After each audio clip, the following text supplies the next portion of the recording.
Hey everyone, it's Ben, and today we're going to talk about water. Don't go anywhere. You're watching Living Survival.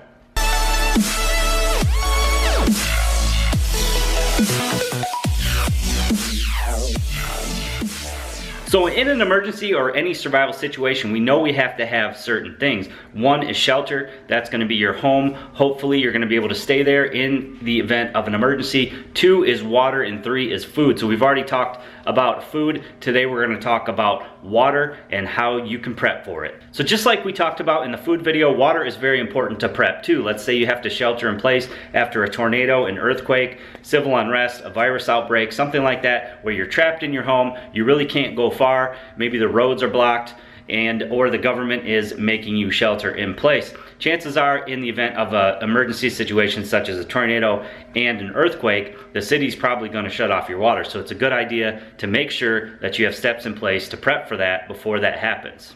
Now, in my food video, I also talked about having a 30-day supply. That to me is pretty ideal, especially in an apartment. Of course, if you have a homestead or something like that, you can prep for a year or more. But in an apartment, I think a 30-day supply is probably the best idea. Same goes for water. I'm looking at a 30-day supply when I do my preps. So the things I've read have said that it's a good idea to prep 1 gallon per person per day when you're storing water. So for me, that's 2 people plus a dog and a cat. Let's just call it 3 gallons of water per day. So for 30 days, that's 90 gallons of water. Now, when we're talking water for drinking, we're talking water for cleaning, and we're talking water for cooking. So although we could ration water to drink, we certainly don't need a gallon a day. You're not in a hot desert environment or something like that. Your movement's probably going to be very little. So again, you could ration that water, but let's just say a gallon a day per person. So first things first, the best thing to have on hand is bottled water. Now you can find this stuff relatively inexpensive at the store, especially if you find it on sale. What you're looking at here is 4 cases of 24 bottles, 24 16-ounce bottles. This cost me 10 bucks. I got 2 for $5 at Office Max, so you know you can find it on sale and it doesn't cost you a whole lot, and this water is safe and ready to drink. So again, what you're looking at here is 24 bottles per case, 16 ounces per bottle. That's 384 ounces per case, or 3 gallons per case. So I have four cases, that's 12 gallons. Now that's not a whole lot when considering for my household, I want to prep for 90 gallons. Now I could buy more bottled water. I actually probably will go buy 4 more cases for another $10, and that will give me roughly 24 out of my 90 gallons. But you got to remember, this is clean water. You don't have to do anything else to it, and you could ration this if this was all that you had.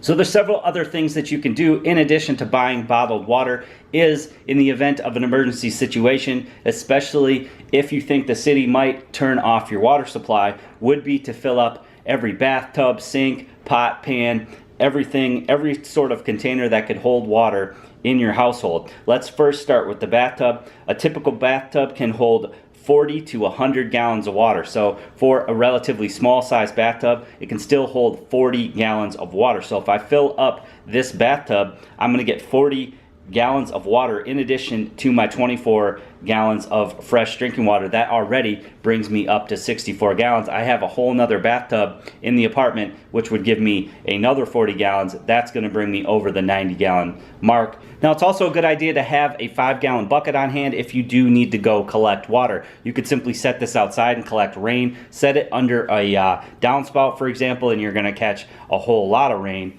Or if you had a river, lake, or stream nearby, you could go collect that water. Keep in mind, you're going to have to filter that water, because chances are, especially in a flood or earthquake or tornado or other natural disaster, that water is going to have a lot of runoff in it, which means bacteria, viruses, and chemicals. Now, I don't really suggest having anything larger than a 5-gallon bucket, because you fill that 5 gallons up and it can get quite heavy, especially if you have to move water over a longer distance. Now, I've shown this before. This is the Day 1 Response 10-liter water bag. You can use this. It's got backpack straps. Something like this would be a good idea to have on hand, especially in an apartment. You could go out, collect 10 liters of water, and it's actually going to filter that water. You can add in some of the purification tablets that come with this system and have fresh drinking water that way, and it's a little bit easier to carry than a 5-gallon bucket. Now, it's a good idea to have some sort of water filter on hand, especially if you have to go out and collect water. But even if you fill up your containers at home, your bathtubs, for example, you're going to probably want to filter that water. You never know the quality of it before they ended up shutting it off. So types of water filters you can have would be just these single bottle water filters. These filter, even down to viruses. You can fill those up, dip it in the bathtub, filter it through, and then you have fresh, clean drinking water. Things like these tablets and other types of tablets you can add to water to treat it will work. You could treat your entire bathtub if you wanted to, but I usually recommend take your 5-gallon bucket or other container and treat it one at a time. That way, you're not wasting a whole bunch of water treatment on water that you might use for cooking, which you're probably going to boil anyway, or a cleaning, which you don't need to filter. Other filters would be like a Life Straw or a Platypus, which is a gravity feed system. Just your typical camping, hiking, backpacking filters will work great for that. So something like this Life Straw Mission is perfect to have on hand in a home or an apartment. You can simply fill the bag up with your bathtub water. You can hang it right on your shower curtain rod, and then you filter the water down into a clean container for drinking, cooking, or cleaning. So just like you never know when the power might go out, you never know when the water might run out. So it's very important that you prep for water. It's very easy to do. Hopefully you've learned something through this video and at least seen how I prep for water. With my 2 bathtubs alone, getting about 80 gallons of water plus what I have on hand to drink, I'm confident that I could get through a 30-day situation and be just fine on water. It's good to always have some redundancies with the water filters so that if you did have to go out and collect water, or if you weren't sure about the water that you pumped or poured from the tap before they shut the water off, it's a good idea to be able to filter that water. And something like that Life Straw Mission is a great way to do it. So hopefully you guys enjoyed today's video. Stay tuned for more on my apartment prepping, including how to set up a microclimate in your living space for those scorching hot days or those freezing cold days without power. Again, I hope you enjoyed today's video. Please give it a big thumbs up for me. Leave me some comments below. Be sure to share this to your friends and family on social media. And as always, guys, subscribe for more videos.